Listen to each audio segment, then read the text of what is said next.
11 مہینے سنیما ہالوں میں ملے گا، لڑکیوں کے پیچھے ملے گا۔ آج وہ محلے کے مالدار کے گھر کا بیٹا ہے، اس لیے ہم نے اسے مسلح پر آگے بڑھا دیا ہے۔ وہ خود لڑکیوں کے پیچھے ٹہلتا ہے، 2 مہینے کی داڑھی، 2 مہینے کا تقویٰ، اور عید پہ آپ کو وہ عیدگاہ میں نہیں ملے گا، سنیما ہال میں۔ نحمده ونستعینه ونستغفره ونؤمن به ونتوکل علیہ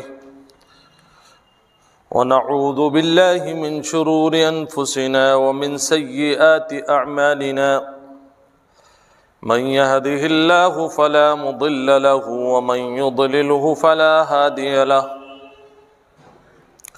ونشهد أن لا إله إلا الله وحده لا شريك له ونشهد أن سيدنا ونبينا وحبيبنا وسندنا وإمامنا ومولانا محمدا عبده ورسوله صلى الله عليه وعلى آله وأصحابه وبارك وسلم تسليما كثيرا كثيرا. أما بعد، قال الله تبارك وتعالى في القرآن العظيم: أعوذ بالله من الشيطان الرجيم، بسم الله الرحمن الرحيم. يا أيها الذين آمنوا كتب عليكم الصيام كما كتب على الذين من قبلكم لعلكم تتقون أياما معدودات. صدق الله العظيم. وقال رسول الله صلى الله عليه وسلم: من قام رمضان إيمانا واحتسابا غفر له ما تقدم من ذنبه. صدق الله العظيم وصدق رسوله النبي الكريم. میرے محترم بزرگوں اور عزیز ساتھیوں، شعبان کا مہینہ چل رہا ہے، رمضان المبارک کی آمد ہے، اور رمضان 11 مہینوں سے اپنی صفات کے اعتبار سے اور برکتوں کے اعتبار سے وہ بے مثال ہے۔ اس ایک مہینے میں وہ کچھ ہے جو 11 مہینوں میں نہیں ہے، اور اس کی اتنی بڑی فضیلت ویسے تو اللہ عالم، اللہ ہی جانتا ہے، لیکن جو قرآن اور احادیث میں اس کی برکتوں کی وجہ آئی ہے، ان میں سے 2 وجہ میں آپ کو بتاتا ہوں۔ قرآن نے ذکر کیا: شہر رمضان الذی انزل فیہ القرآن ھدی للناس وبینات من الھدی والفرقان، کہ جو رمضان کا مہینہ ہے، اس کی برکتیں اور اس کی رحمتیں اور اس کی فضیلت اس لیے زیادہ ہے کیونکہ اس میں ہم نے قرآن کریم کو نازل فرمایا، اور قرآن اللہ کی سب سے بڑی ایک صفت ہے۔ قرآن اللہ کا کلام ہے، اللہ کی صفت ہے، جو اللہ نے میری اور آپ کی ہدایت کے لیے ہم پر رحم کھا کر، ہم پر کرم کر کے، ہمارے درمیان میں اپنے نبی کو بھیج کر کے ہمیں اس سے روبرو کرایا۔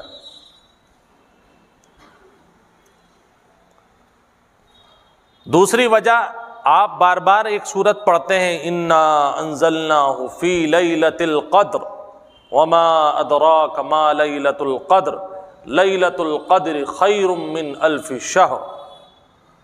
یہ جو آپ پوری سورت پڑھتے ہیں، اللہ نے اس میں بھی یہ بیان فرمایا کہ ہم نے قرآن کو لیلۃ القدر میں نازل فرمایا، اور لیلۃ القدر جہاں پورے سال میں ہو سکتی ہے، مفسرین نے لکھا ہے اس میں سب سے قوی امکان رمضان کا ہے، اور رمضان کے بھی آخری عشرے میں۔ تو رمضان میں قرآن اترا، اس کی وجہ سے فضیلت۔ رمضان میں لیلۃ القدر کے ہونے کے زیادہ چانسز ہے، اس وجہ سے رمضان کی قدر اور بڑھ جاتی ہے۔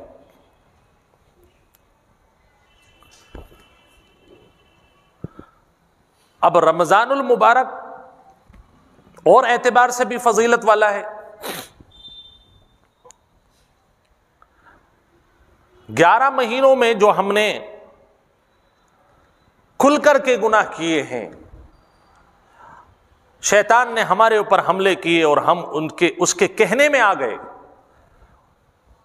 اللہ تبارک و تعالیٰ نے اپنے نبی سے کہلوایا صلی اللہ علیہ وسلم، فرمایا کہ کہو اذا دخل رمضان فتحت ابواب السماء وغلقت ابواب جہنم وسلسلت الشیاطین، کہ ہم نے رمضان میں جنت کے دروازے کھول دیے. پہلے آپ کو اتنے پاورفل عمل کرنے پڑتے کہ آپ کو وہ اپنے عمل سے یا اپنی محنت سے اللہ کو راضی کر کے آپ کو وہ کھلوانے پڑتے، لیکن رمضان میں ہم نے آپ لوگوں کی مشقت اور محنت کے بغیر اپنی رحمت سے پہلے سے ہی کھول دی. جہنم کے دروازے بند کر دیے، اور جس شیطان کے سے مغلوب ہو کر کے تم نے گناہ کیے ہیں، اس شیطان کو بھی اب ہم نے بند کر دیا. لیکن اب جبکہ دروازہ جنت کا کھلا ہوا ہے، شیطان بند ہو گیا ہے، لیکن شیطان نے جن برے اعمال کی عادت ڈال دی ہے، عادت بڑی بری چیز ہوتی ہے. آدمی کہتا ہے کہ میں اس برے کام کو چھوڑنا چاہتا ہوں لیکن کیا کروں، عادت سے مجبور ہو گیا. عادت کیا بن گئی؟ مثال کے طور پر کسی کو شراب پینے کی عادت ہے، کسی کو چوری کرنے کی عادت ہے، کسی کو جو ہے اسموک کرنے کی عادت ہے، کسی کو کیرم کھیلنے کی عادت ہے، کسی کو تاش کھیلنے کی عادت ہے. لوگوں کی عادت بن جاتی ہے. جب تک ان کو ہوش آتا ہے وہ عادت سے مجروح ہو جاتے ہیں، مغلوب ہو جاتے ہیں، اور ہوش آنے کے بعد وہ کہتے ہیں کیا کریں، عادت چھوٹتی نہیں ہے.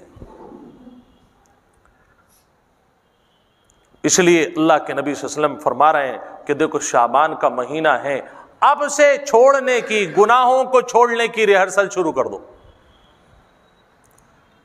ہو سکتا ہے بہت ساری چیزیں آپ کو روزہ رکھنے میں مخل ثابت ہوں، لیکن آپ کو اس پورے مہینے میں تیاری کرنی ہے. جیسے کوئی شادی ہوتی ہے گھر میں، بھتیجے کی شادی ہے، آپ کی شادی ہے، آپ کے بچوں کی شادی ہے، تو تیاری کب سے شروع کرتے ہیں؟ ایک دن پہلے. اگر کوئی آدمی یہ کہے کہ بھائی کل کو شادی ہے، بس آج تیاری کر لو جو ہونا ہے، کیا وہ زیورات بھی ایک ہی دن میں خرید لے گا، ہال بھی اسی دن بک کر لے گا، کیٹر کو بھی اسی دن متعین کر لے گا، اور مہمانوں کو بھی اسی دن کارڈ دے دے گا؟ کیا یہ ساری چیزیں ایک دن میں پاسبل ہیں؟ نہیں ہو سکتی. پھر کیا کرنا ہوگا کہ بھائی بہت عزت کی بات ہے، اگر ہم نے رتی برابر بھی کوتاہی کر دی تو مہمانوں کے سامنے ذلیل ہونا پڑے گا. تو آدمی کم سے کم 1 مہینہ پہلے سے شادی کی تیاریاں شروع کرتا ہے. بلکہ اب تو شادی ہم نے اتنی بھاری کر دی ہے کہ اب تو 6 مہینے پہلے سوچنا پڑ رہا ہے. ہال بک کرا دو 4 مہینے پہلے، ورنہ ہال ہاتھ نہیں آئے گا، کپڑے ہاتھ نہیں آئیں گے. درزی کے پاس بھی 6 مہینوں کی لائن لگی ہوئی ہے، کوٹ نہیں سلے گا، پینٹ نہیں سلے گا، جوار کٹ نہیں سلے گی. تو ہم ایک شادی کے لیے جہاں عزت اور بے عزتی کا مسئلہ ہوتا ہے، مہینوں پہلے سے تیاری شروع کرتے ہیں، اور پھر بھی شادی کے دن کبھی داماد ناراض ہو جاتا ہے، کبھی بہنوئی ناراض ہو جاتا ہے، اور کبھی لڑکی والوں کی طرف سے کوئی ناراض، کبھی لڑکے والوں کی طرف سے کوئی ناراض، کوئی نہ کوئی کمی رہ ہی جاتی ہے اتنی محنت کے باوجود. اور ہم رمضان کا برکتوں والا مہینہ کہ جس کے اندر اللہ کے پیارے حبیب محمد رسول اللہ صلی اللہ علیہ وسلم فرماتے ہیں اللہ اتنا راضی اور اتنا خوش رہتا ہے کہ رمضان کی ہر رات میں ایک منادی کو الگ سے لگاتا ہے، اور وہ منادی کہتا ہے یا باغی الخیر اقبل و یا باغی الشر اقصر، کہ اے لوگو جو خیر کی کام کرنے والے ہو، جو نمازوں کی پڑھنے والے ہو، جو رب کی رضا چاہنے والے ہو، جو اللہ کی رحمتوں کو لینے والے ہو، سنو اللہ کی طرف آ جاؤ، اللہ تمہاری طرف متوجہ ہے، وہ تمہارے خیر کو کو قبول کرنے کے لیے تیار ہیں، آ جاؤ، مان جاؤ، راتوں کو اٹھ کر کے اللہ کے سامنے قرآن سنو، تراویح پڑھو، روزہ رکھو، اور اس کے بعد تہجد پڑھو، سحری کھاؤ، افطار کھاؤ، اپنے کام بھی کرو، رب کو بھی مناؤ۔ جو کام تم 11 مہینے میں نہیں کر سکے، آج اللہ 1 مہینے میں آفر دیتا ہے۔ رب کو 11 مہینے کے گناہوں کے بعد رب کو 1 مہینے میں منا لو، یہ موقع بہت اچھا ہے۔ منادی روزانہ ہر رات کو رمضان کی پکارتا ہے۔ موقع آیا تیاری کا، رمضان کے روزے کا، تو ہم نے تیاری نہیں کی۔ اس کا نقصان کیا ہوتا ہے؟ جب پہلا ہفتہ آتا ہے، پہلا روزہ ہوتا ہے، تو 1 روزہ رکھنے کے بعد ہم میں جو جوان لوگ ہیں ان کی چارجنگ ختم ہو جاتی، کوئی 1 کے بعد ختم، کوئی 2 کے بعد ختم، کوئی جمعہ ٹو جمعہ ہے، اور وہ کہتا ہے الوداع کا ضرور رکھنا ہے۔ کیوں؟ اس لیے کہ الوداع کا رکھ لیا تو کیا ہو جائے گا کہ الوداع کا تو رکھنا ہے۔ کیوں؟ اس لیے کہ مسلمان ہونے کی ہمیں جو ہے ایک علامت دکھانی ہے، ہمیں یہ شو کرنا ہے کہ ہم بھی مسلمان ہیں۔ لعنت ہے تیری ذات پر، الوداع کا تو رکھ کر کے اللہ کو چیٹ کرنے کی کوشش کر رہا ہے۔ لیکن ایک بات بتاؤں، یہ اس لیے ہو رہا ہے 2 روزے اور 3 روزوں کے بعد جو بدن کی جان کھنچتی ہے نا بھائی، اللہ نے فرمایا یا ایھا الذین آمنوا کتب علیکم الصیام، اے ایمان والو تمہارے اوپر روزوں کو فرض کر دیا گیا ہے، کما کتب علی الذین من قبلکم، جیسے کہ ہم نے پہلی قوموں کے اوپر بھی روزوں کو فرض کیا، لعلکم تتقون۔ اس کی مین وجہ یہ ہے تاکہ تمہارا نفس مغلوب ہو جائے، تمہارے اندر اللہ کا خوف آ جاوے، تمہارے اندر اللہ کی رضا کو تلاش کرنے کا مادہ پیدا ہو جائے، تمہیں یہ احساس ہونے لگے کہ غربت کیا چیز ہے، اللہ نہیں دے گا تو نہیں کھا سکتے۔ اس بات کا احساس ہر مالدار کو صرف رمضان میں ہو سکتا ہے، اس کے علاوہ نہیں ہو سکتا۔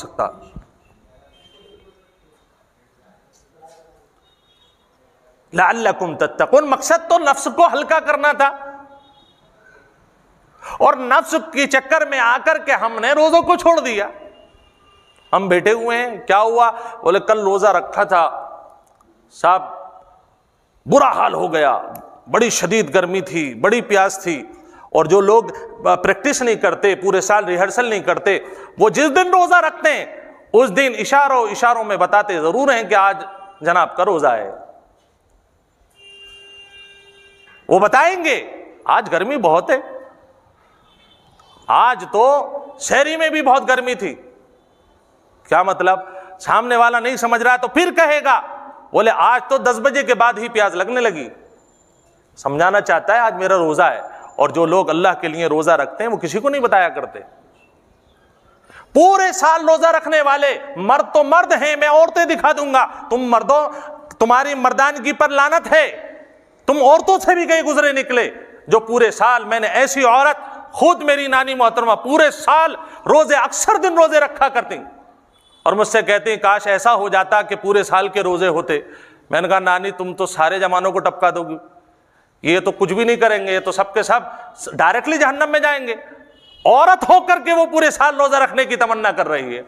تم جوان پٹھے بنتے ہو کہ میں تو 2 سے لڑ لوں گا، میں تو 4 سے لڑ لوں گا، اور میرے سامنے تو فلاں کیا دھنیا بیچتا ہے۔ 2 روزوں میں آپ کا وکٹ گر جاتا ہے۔ وجہ شعبان کا پورا مہینہ ملا، کبھی ذہن میں بھی یہ بات نہیں آئی کہ ہمیں اللہ کی رحمتوں کو لوٹنا ہے، ہمیں اللہ کی برکتوں کو لوٹنا ہے، ہمیں روزہ رکھنا ہے، ہمیں قیام کرنا ہے۔ ہماری تراویح پڑھنے کا انداز، جب دیکھیے کسی بھی چیز کے لیے دماغ کا حاضر ہونا اور تیار ہونا بہت ضروری ہے۔ ایگزام دینے جاتے ہیں، ایگزام سے 1 مہینہ پہلے بدن خشک ہونا شروع ہو جاتا ہے، خاص طور پر جن لوگوں نے محنت کی ہو، راتوں کو 12 1 بجے 2 بجے تک پڑھتے ہیں۔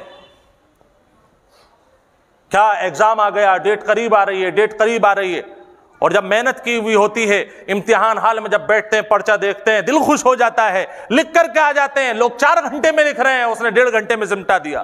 کیوں؟ اس لیے کہ اس نے ریہرسل کی ہوئی تھی، اس نے محنت کی ہوئی تھی۔ اور جو لوگ محنت نہیں کرتے ہیں وہ صرف جو وہاں بورڈن ہوتا ہے، نگہبان ہوتا ہے، اس سے 1 نمبر 2 نمبر 1 نمبر 2 نمبر ایسی لے کر کے بس ٹوائلٹ کے چکر مارتے رہتے ہیں، پسینے آ جاتے ہیں، کچھ حل نہیں ہوتا۔ آخر کار یہ ہوتا ہے رزلٹ میں کہ فیل ہو گئے۔ تیاری ضروری ہے، کرنی پڑے گی آپ کو۔ اور خدا کی قسم مجھ سے زیادہ آپ کو اپنے رب سے محبت ہے، میں اپنے آپ کو گناہگار مانتا ہوں، اور آپ کی محبت ہے کہ آپ بیان سننے نماز سے پہلے آئے، آپ بیان سننے کے لیے رب کی محبت میں آئے ہیں۔ فرق یہ تھا کہ آج سے پہلے ہمیں اس طرف ہو سکتا ہے توجہ نہ ہو، لیکن آج میں آپ کو توجہ دلاتا ہوں میرے بھائیو، اس سے پیارا مہینہ آپ کے لیے کوئی اور نہیں ہے۔ 11 مہینوں کے گناہوں کو مٹانا ہے۔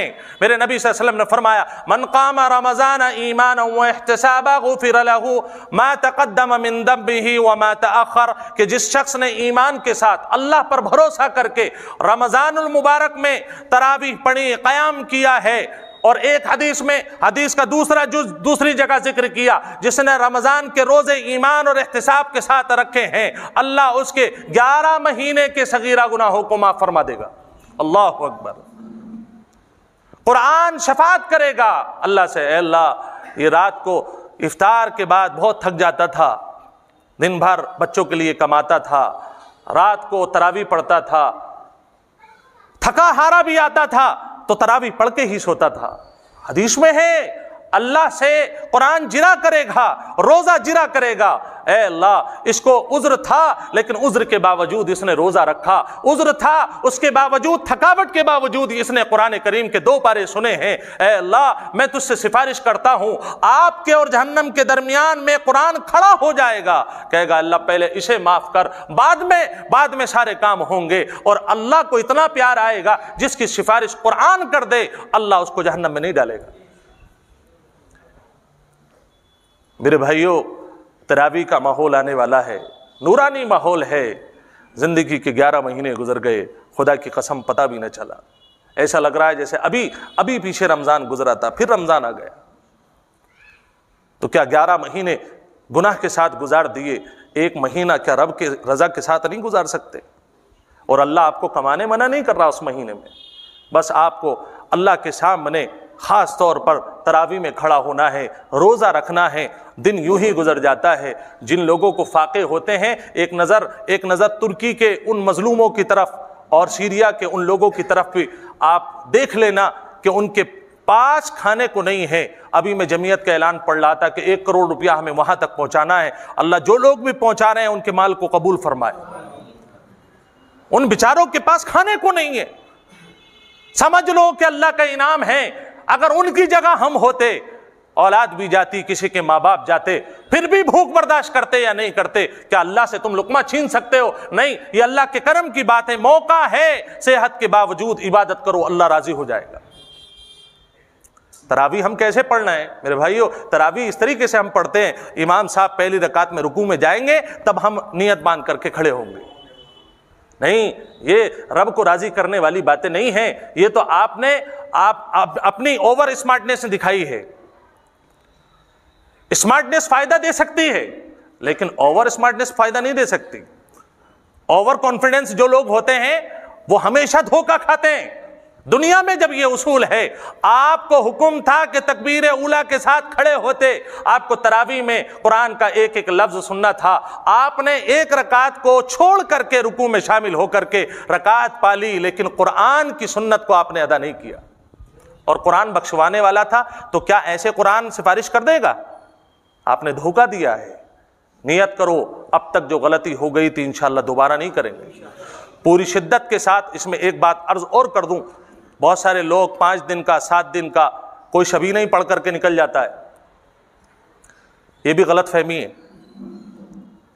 قرآن کریم اللہ کے نبی صلی اللہ علیہ وسلم نے فرمایا ایسا قرآن کریم سننا چاہیے، مسئلہ ہے کہ سننے والے کو بھی سمجھ میں آئے، پڑھنے والے کو بھی سمجھ میں آئے۔ پچھلے سال میں نے ایک صاحب کے یہاں دعا میں مجھے بلایا گیا، میں نے جب قرآن سنا میں نے کہا میں چپل اٹھا کے بھاگ جاؤں بھائی یہاں سے، کسے پکڑ کر کے لے آئیے۔ ہم اپنے فیکٹری میں مینیجر کو رکھیں گے تو چھان بین کر کے رکھیں گے، فورمین کو رکھیں گے چھان بین کر کے رکھیں گے، لیکن جب نبی کے نیابت کا مسئلہ آتا ہے، نبی کی سنت والے مصلے کا نمبر آتا ہے، ہر ایرے غیرے کو آپ کھڑے کر دیں گے۔ فرمایا فَلْيَؤُمُّكُمْ خِيَارُكُمْ، تم میں جو سب سے بہتر ہے وہ امامت کرے جس کا قرآن اچھا ہے، جسے مسائل پتہ ہو، جس کے اندر جو ہے لیاقت ہو، جو خود متقی ہو۔ متقی جنت میں جائے گا اور آپ کو بھی لے کر کے جائے گا۔ لیکن ہمارے یہاں رمضان کے اتنے مبارک مہینے کو بھی ہم فاسق اور فاجر لوگوں کے حوالے مصلی کو کر دیتے ہیں۔ داڑھی منڈا ہے، وہ مصلی پر کھڑا ہوا ہے، آپ تو خود کہہ رہے ہیں میں گناہ گار ہوں داڑھی منڈا کر کے، تو اس سے اچھے تو آپ ہیں، آپ کھڑے ہو جائیے نا، مجھ سے اچھے ہیں آپ۔ لیکن میں رسول اللہ صلی اللہ علیہ وسلم کی سنت آپ کو بتا رہا ہوں۔ فرمایا کہ کوئی غلام، کوئی فاسق مصلی کا امام نہیں بن سکتا، مکروہ تحریمی ہے۔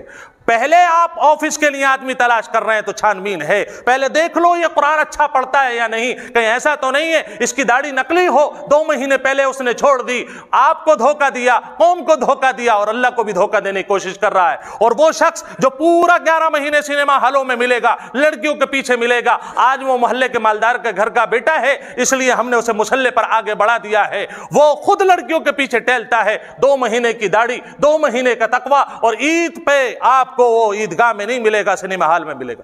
ایسے لوگوں کی امامت مت کراؤ، خدا کی قسم رمضان تباہ ہو جائے گا۔ اللہ تبارک و تعالی ذمہ داروں کو بھی عقل سلیم نصیب فرمائے، اور امت کے جو سننے والے لوگ ہیں ان کو ذوق اور جذبہ بھی نصیب فرمائے، صحیح امام کے انتخاب کی ہم سب کو توفیق نصیب فرمائے۔ آمین۔ وآخر دعوانا الحمدللہ۔